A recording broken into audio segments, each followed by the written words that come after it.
So, Cleve, I hear that you have some thoughts on traveling on Air Force One. Yeah, I have a lot of thoughts. Okay. What you should understand is that complaining about Air Force One doesn't get you any brownie points anywhere. You know, nobody wants to hear this. Yeah, it's like, oh, you're on the president's plane and you're uncomfortable? Yeah. Oh, man, woe is me. But, you know, the people out listening can't see me, but I am 6'3" and not a small person. And when I'm looking at that Trump kind of wanting this newfangled whatever plane, I'm just like, where would my seat be?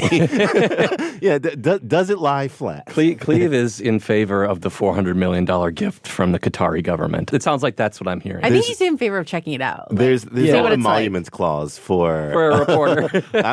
I'll go to whatever plush seat they put me in. I hope there's a hot tub. That's the one hope. I don't know if I want to be in a hot tub with a bunch of journalists, honestly. Yeah, that's a good point. Not a good look or feeling.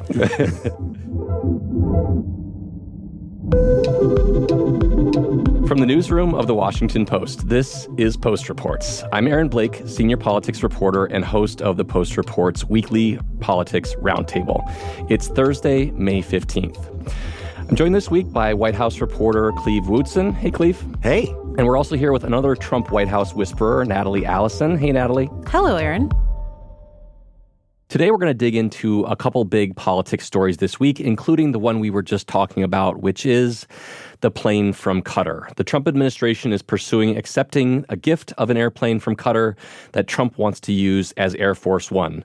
There's a lot to unpack here, from the ethical concerns to security questions to what it says about Trump's evolving relationships in and foreign policy towards the Middle East. And then we're going to talk about the other big issue that we keep talking about on this show, which is tariffs. We actually got another big pullback from the White House this week. We're going to talk about how the temporary deal between the U.S. and China came together and what it says about the future of Donald Trump's trade war. But before we get into these stories, I have a little bit of personal news. I want you all to know that this will actually be my last roundtable podcast for Post Reports. My voice is already cracking here. After 15 years at the Washington Post, I'll be leaving this newsroom that I've come to love so much. And over the course of the last year plus, some of the people that I've come to love the most are the people on this team who bring such wonderful podcasts to you daily. They really do fantastic work. They are great people, and they work so hard to inform you every single day. And so I wanted to say thank you to them for taking me on this journey, taking an ink-stained wretch and making him a podcast host for a brief period of time. It's been wonderful, and I just want to say thank you. But fear not, you are all in very good hands moving forward, and you all will keep hearing these Politics Roundtable podcasts every week. So for this one last week, I am so glad to be joined by two of our favorite guests, Cleve and Natalie. Let's get to it. Okay, Natalie, let's get into this luxury jet from Qatar. We're going to say Qatar, not Qatar. It is Qatar. I meant to have a conversation with you before we started. How are we going to say it? Okay. Yes, I've been advised that it's Qatar. And so Qatar for people who are not familiar. Some have called this jet the Palace in the Sky. I think I prefer to call it the Big Beautiful Boeing. It's, of course, it's a good one. See what you did there. It's a Boeing 747-8 jumbo jet. And Natalie, maybe we can start with the basics here. Where did we get this controversy from? What is this plane? How did this all come together? I think it kind of came out of nowhere for a lot of us. You know, this idea that Trump is suddenly getting a $400 million plane from the nation of Qatar did seem to come out of nowhere. But Trump has actually been sort of talking about this for months now. He has, since coming back into office, been complaining that the two Boeings that he had originally commissioned during his first term to replace the current Air Force One fleet are so behind schedule. You know, they were supposed to be finished the end of last year. Now it looks like they may not even be finished before he leaves office. Maybe one will, is what Boeing is saying now. But he was saying he wanted to find a new plane. So back in February, when he went back to Mar-a-Lago for the weekend, suddenly the pool was saying, we're back at the West Palm Beach airport Saturday morning, which is very odd. You know, typically he would be going to play golf then. But on his way to play golf, he went to stop to tour this jumbo jet that was Boeing. The reporters, the photographers, getting photos of the tail number were able to figure out at the time that this jet had been owned and operated by the Qatari royal family at some point. And so everyone thought, okay, he likes planes. Maybe he wants to get some ideas for planes. Speaking of planes and airports, he talks a lot about how these airports overseas facilities are much nicer than ours. And even today, he's continuing while he's over there right now to talk about how advanced the Arab nations are with aviation and airports. Right. But, this sort of died down. We didn't hear a lot about it until ABC broke this story on Sunday saying that not only was he going to get this plane to retrofit for Air Force One, but it was going to be free of cost for the U.S. government. And that while it was a gift to the U.S. government, the Department of Defense specifically, not Trump himself, that the catch is that Trump's Presidential Library Foundation gets to take it when he leaves office. Right. So let's get into some of these potential problems with this. And as I see it, they're basically twofold. One is the ethics, you talking about it being a gift. The other is the security concerns, which I think are maybe a little bit underappreciated here. And I know that you've written about this, Natalie. So let's start with the security concerns. Generally speaking, it's understood that Air Force One needs to be very secure. Taking a jet from a foreign government, which is kind of an ally, but in certain ways doesn't see eye to eye and hasn't in recent years with the United States government. Ally-ish. Ally-ish. What are U.S. officials saying about those security concerns and what they can do about that? Well, to go off the point you just made, Trump himself was condemning the country of Qatar during his first term about human rights abuses and saying that they were supporting terrorism. And so it is stunning that of all the nations of the world that he is getting this gifted plane that will become Air Force One, that it is from Qatar. But the concern there is that, yes, the Air Force One, it essentially has to be this, Oval Office in the sky, if you will. It not only has to have the most secure communications capabilities to let the president continue doing what he's doing during any time of, calamity and war, but also, it has to be pretty fortified in case it comes under attack. And so part of the reason that these Boeings that he commissioned during the first term are not finished is because there are a lot of protocols surrounding who even gets to work on the planes, who gets to build, which mechanics get to come in. And all of that has to be supervised, and all of those people have to pass background checks. And Boeing hasn't given really clear answers on why they're going so slowly with this process compared to what they thought. But it is a very slow process. And so what we have right now is this notion that the United States government is going to retrofit this new Qatari jumbo jet to get it to the place it needs to be, but they haven't answered questions on what all they'll do. And the thought is, if they're going to be able to fly it, the president is likely going to have to waive some of those traditional security and military requirements about what needs to be on this plane. I think that gets to a lot of the concept of free, which is what Trump has said. This is a free plane. Why would we turn down a free plane? Even if they do some of that waiving, it's going to cost millions upon millions of dollars to retrofit. Some legislators have said that this thing would have to be basically broken down to the studs. And, because Qatar is ally-ish, not ally, you want to make sure that it goes through significant rigor if it's going to be the flying Oval Office, the flying Situation Room, the flying press room, and all of that stuff. And that just takes money. Yeah. Money that's not going to be paid for by the royal family. It's going to be paid for by American taxpayers. Money and time, I would think, too. The idea is that this plane is going to be used for the remainder of Trump's presidency, but how much use is he actually going to get out of this very expensive gift from the Qatar government? I mean, the timeline that he has, privately projected is that this is something he would like to have done by the end of the year. Okay. So if that's the case, he would get, a couple of years, 2.5 years, generously 3 years out of this plane. But experts, former military, defense, Secret Service officials all told us they just don't see how this is going to happen anywhere near the timeline he wants unless it just really isn't anywhere near the criteria for security. Unless he waives all of these requirements. And I wanted to now get into the ethics side of things. And the argument from the White House, Cleve, is that this is a gift to the Defense Department. This is not a gift to Donald Trump personally. It would be transferred to his Presidential Library Foundation, but Trump says that he wouldn't personally fly this after he leaves office. The Constitution, of course, says you cannot accept gifts from foreign governments unless Congress approves it. This is called the Emoluments Clause, which you might remember from Trump's first term. Cleve, where does this leave us, and how much does this seem like it could violate the Constitution? Can we say emoluments-ish? Emoluments-ish. I mean, I lots of ishes on this podcast. I mean, and I think that one of the hallmarks of the Trump administration is sort of leaning into the ish. That's not a substitute for a curse word, I swear. But leaning into those sort of gray areas of the Constitution and the law. And this certainly sort of falls into that. Trump has argued that, his attorney general, Pam Bondi, who has some issues of her own with the Qatari government.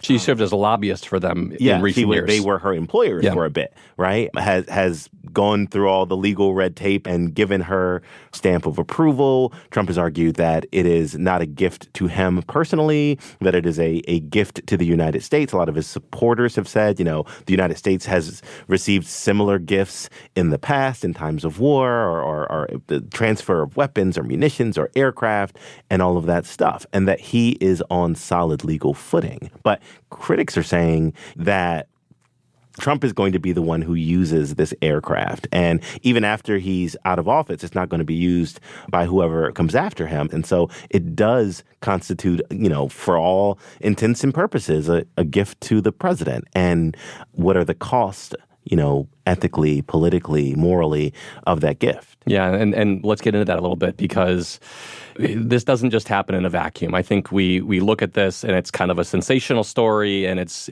taking place in a larger context. And that context is Trump's approach to his second term has not taken as much care to kind of separate his personal interests from his presidential actions. I'm thinking mostly about the issue of him, having these meme coins, his forays into crypto, which we've seen a lot of reporting, including from the Washington Post on.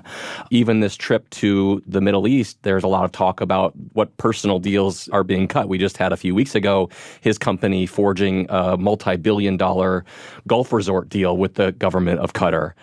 But I keep thinking, all of that is very difficult for people to understand. Nobody really understands what crypto is, right? I mean, I don't.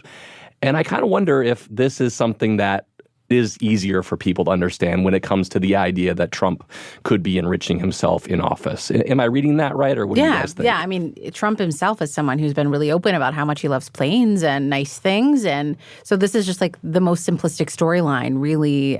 The president of the United States is saying he's accepting on behalf of the Department of Defense this really shiny plane, and that it's then going to go to his library. It's not going to stay in possession of the United States. But, his trip to the Middle East, probably less so to your average American, but it does raise a lot of questions about the ways that the president and his family are, of course, profiting. You could argue not from the presidency, but while he is in the presidency again, the White House, of course, is insistent that they are following all ethics requirements and laws. And this is something that the Trump family really shied away from during the first term.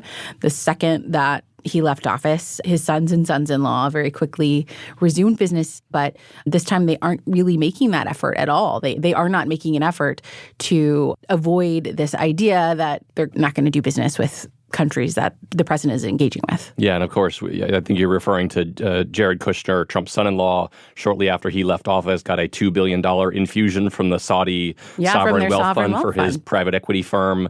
Was a big deal, but less of a big deal because he was out of office, and I think that kind of epitomizes the intersection of their politics and his political brand. And to be fair, I do believe that Eric Trump has said that they aren't picking up any new business, that they're simply just continuing contracts that they started before Trump returned to office in January. So that is an explanation that they're giving.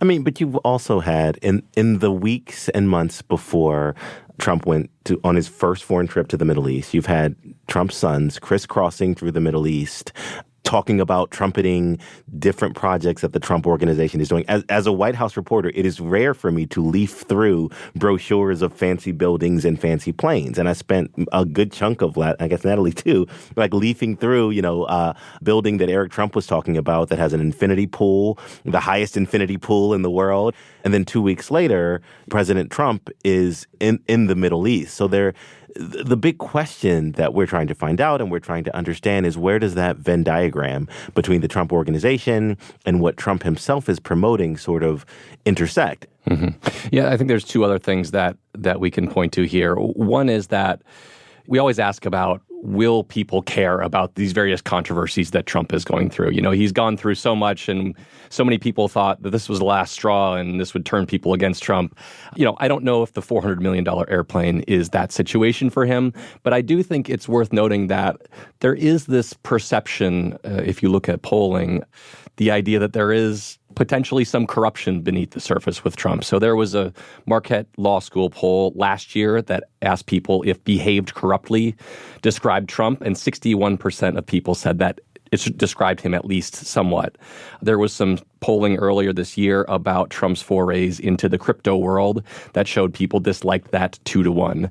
The other thing that I think is worth noting here is, and Natalie, I think you mentioned Trump attacking Qatar before when he was a candidate in 2016, even early in his first presidency, talking about human rights issues and stuff like that. The other thing he talked about a lot was the idea that Hillary Clinton was accepting foreign gifts through the Clinton Foundation. This is from Trump's debate with Clinton in October of 2016. It's a criminal enterprise. Saudi Arabia giving $25 million, Qatar, all of these countries. You talk about women and women's rights. So these are people that push gays off buildings. These are people that kill women and treat women horribly, and yet you take their money. I think it's worth noting that while Trump's relationship with the Middle East has evolved over time, these human rights concerns have not gone away. It's not like the Middle East has suddenly liberalized in a lot of ways. Also, Trump in 2017 said Qatar has, quote, historically been a funder of terrorism at a very high level. And that brings me to the last point I wanted to talk to you guys about, which is Trump's kind of evolving posture towards the Middle East. We've seen this on a number of fronts in recent days. The relaxing on sanctions with Syria, the idea that he's going to pursue some kind of a nuclear deal with Iran, which is very different from what we saw in his first term. What are you watching for in that, and how striking has it been for you to see kind of these shifts in American foreign policy? Well, first, going back to a point you made a couple minutes ago about the idea that, maybe this could be the final straw. I want to go on record. This will not be the final straw. To be clear, I doubt that it will. So much of what we have seen with him, you cited polling where people do think that there is this underlying corruption that maybe they didn't see with other presidents, and yet voted for him anyway. And yet they voted for him anyway. I hate to use the term, but so much of it is baked in. So let's just make sure everyone understands where we are on that. Can I say one thing for that before you make your second point? I do think that Trump's brand is prosperity, right? Mm-hmm. Everywhere he goes, there's this thing that is the golden age of America. And the first few months of his second term haven't been entirely golden.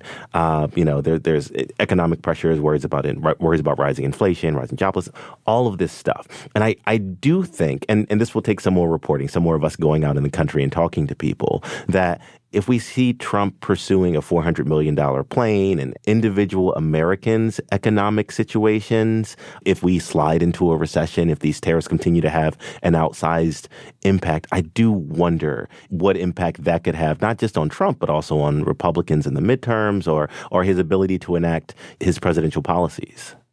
Natalie, did you want to finish your point about his posture towards the Middle East and the changes there?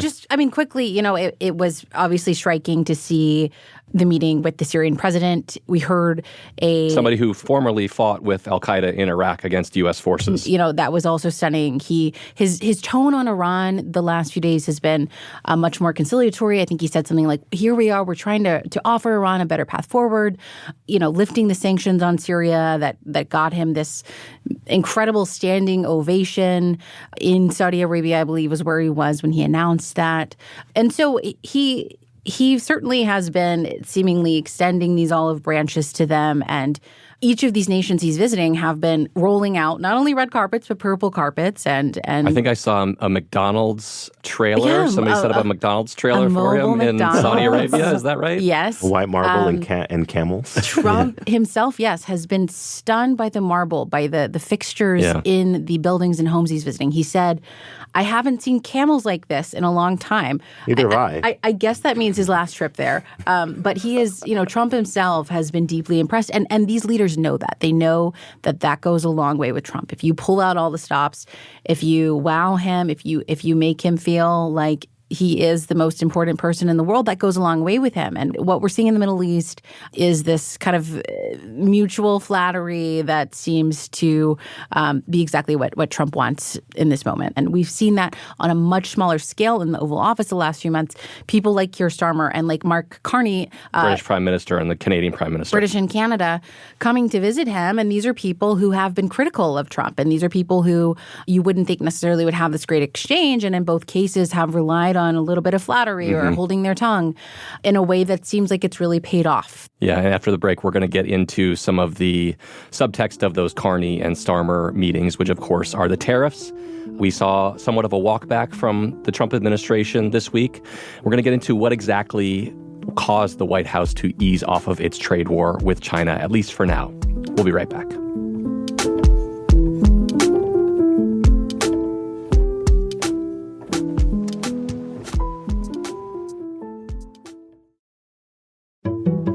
My name is Jacob Bogage, and I'm the congressional economic correspondent at The Washington Post. I cover anything with a dollar sign in front of it in Congress. That means taxes, benefit programs like Social Security and Medicare, trade. The Washington Post is personal to me. I grew up in this area. I grew up fighting with my brother for the sports page. So to be able to work at this institution, when I can see outcomes of my reporting on really important issues about the health of our democracy, the health of the most vulnerable people in this country, I've seen policies change specifically because of work that I have done with so many of my talented colleagues in this newsroom. I tell people they should subscribe to The Washington Post because we covered the most powerful city in the world from the most powerful city in the world. This is what we live every day. Subscribers support this work. Learn more at WashingtonPost.com/subscribe. I'm Jacob Bogage, and I'm one of the people behind the Post. So we've been in an escalating trade war with China for weeks now. But then this week, the U.S. and China came to somewhat of a deal. On Wednesday, there was a temporary pause in some of the highest tariffs that the Trump administration has levied against foreign governments. So, Natalie, let's break down what the terms of this agreement are. What are the tariff rates right now versus what they were before? So, of course, we saw over the weekend in Geneva, Switzerland, both sides coming to the table, if you will. From the U.S., that was Scott Bessent, the Secretary of the Treasury, and the U.S. Trade Representative, Jameson Greer. They met with Chinese officials, and essentially what we went from was the U.S. having 145% tariffs on Chinese goods. That was brought down to 30%. And on the Chinese side, they had lifted their tariffs on U.S. goods to 125%. That is now down to 10%. And that's for 90 days, while they say they iron out more specifics.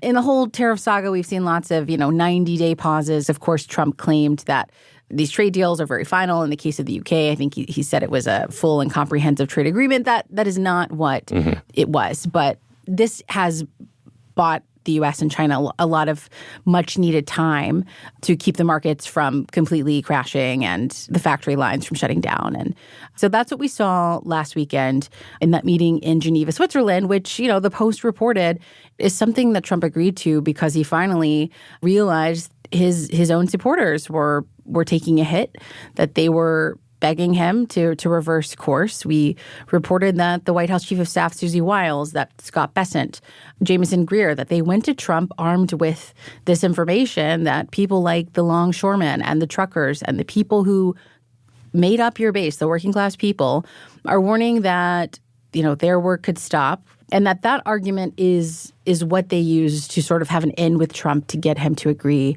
to enter those talks with China. Cleve, what Natalie just described here feels like a very familiar story with Trump. I feel like I've read this story when it comes to other issues where basically the people around Trump come to him and say, this is hurting your people specifically. Like, I guess it's not as compelling for Trump to hear that it's hurting the country more broadly. It needs to be his supporters who are the ones who are paying the price for this thing. Am I wrong that this seems to be kind of the trend and the way that he generally is convinced to take action? Yeah, there was a point in recent American history in which all presidents sort of believed, the election is over and now I am the president of everybody. I'm the president for all of America and my job is to be a steward of this entire country. And with Trump, increasingly, we're seeing this sort of bifurcated response where, like you said, if all of America, if the economists are saying this, if this is impacting people, well, tough cookies, we're going to have to, deal with, fewer dolls at Christmas and all of that stuff. But if it's specifically the folks that are MAGA, the folks that supported him, the folks that cast ballots for him, then that becomes a much, much stronger argument. Natalie, you were part of the story about how this kind of temporary deal came together. I think there was a stat in your story that this has now happened to some degree or another more than 50 times. There have been tariffs that have been changed more than 50 times, sometimes in a matter of a week, sometimes later that same day.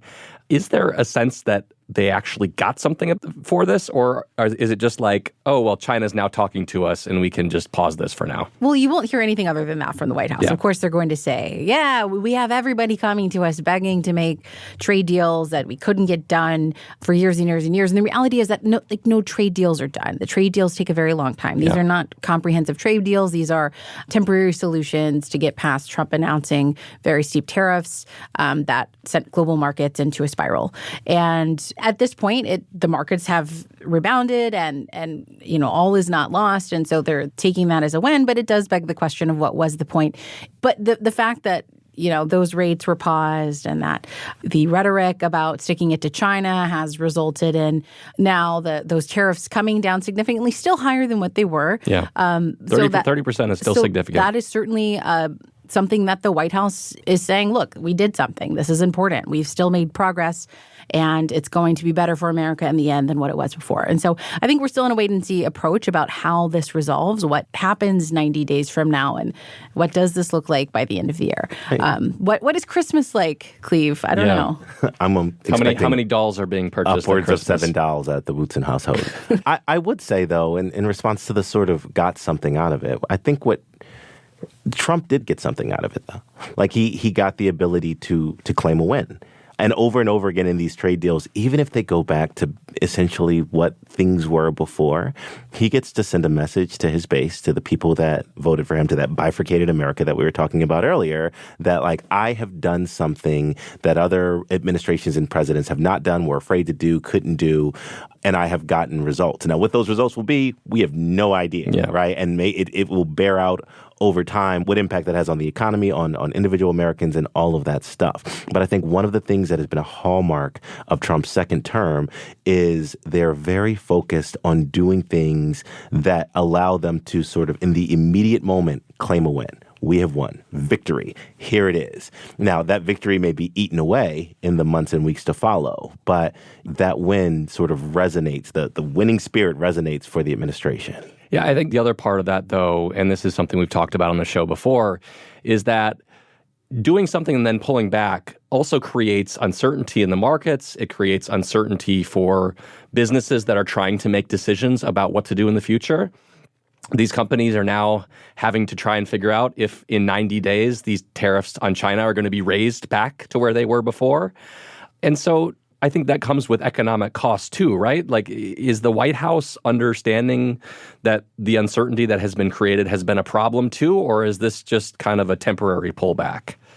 I mean, they are cognizant of the fact that there is still uncertainty, and I think that's, they're leaning heavily on people like Scott Bessent to try to come up with a solution that will be palatable to Donald Trump, where, as Cleve said, he can still feel like he has a win. But, this is something that Trump has discussed for many years. It's something he campaigned on. Trump himself, when everyone was really upset about what the results of the tariffs were becoming, he said, yeah, this is actually what the American people voted for. Yeah. That's what he said. And I think, we did see this unique situation where he was convinced to enter these talks because of the threat of potentially his supporters turning on him. But when it comes to public opinion and the American press and with the American people at large, separate from his base, he really doesn't care. And his advisors, gave us a colorful quote a couple months ago when we were asking, like, why are you doing this? And one of the people around him said that Trump was at the peak of not giving an F right now. And we've certainly seen that happen, and this idea that he'll just throw something against the wall and see if it sticks. And, we'll try it. Maybe it'll work. Maybe it won't. Maybe it'll be really great and historic, and I'll do something no one's ever done. And if it doesn't work, we can pivot and still call it a win. But that's sort of been his attitude. One more thing I'll just add to that. I've talked to some Republican strategists, and the argument argument they make is that it's not just what Trump does, but when he does it, right? Because in the experimenting, throwing stuff at the wall, stuff having a calamitous effect has an impact now, but it still gives them time to, as Natalie was saying, to pivot. Mm-hmm. They still have the ability to sort of evade electoral consequences in the midterms and beyond if the chaos part of the equation is confined to these couple of months, as opposed to if this is happening in December, if I really do have fewer dolls at Christmas, if this goes into next year. Yeah, and that's the other thing that I think is worth closing on here, which is Trump has been talking about this issue not just during the 2024 campaign, but for literally decades. It's like his big thing. He's been talking about tariffs for a very long time. And so I kind of wondered, are his advisors only going to be able to sway him away from this approach so much? And how much is this going to linger? I don't think this is the end of the trade war in any real sense. Do you guys get that sense that we're not really in a ramp down? We're just kind of in a temporary pause? No, I don't think it's the end by any stretch. But I think it's notable that the person who's been in his ear on this for a number of years, encouraging it, Peter Navarro, who Trump tapped to be one of his top trade advisors again this term in the White House, has lost quite a bit of influence with him in this. He has been sidelined when it comes to ironing out the current trade policy. He was a really big part of those conversations leading up to the Liberation Day announcement in early April, as they called it. But since then, he has not been in the picture so much. Yeah, and that can often be a very big indicator of who's winning the internal battles in the Trump administration, certainly. But that's it for today's show. Thank you so much, Natalie and Cleve. Thanks for having us on for your last show, Aaron. Thank you. Yeah, it's an honor. Thank you. Natalie Allison and Cleve Wootson are White House reporters for The Post. Today's episode was produced by Laura Benshoff with help from Rena Flores. It was mixed by Sam Baer and edited by Lucy Perkins. I'm Aaron Blake. It's been so fun to bring these stories to you every week, and I look forward to what the Post Great Podcast team produces moving forward. I know I'll be listening, and I hope that you guys will too. So I won't be in your feeds anymore, but you will hear from my wonderful colleagues both tomorrow and moving forward with more great stories from the Washington Post.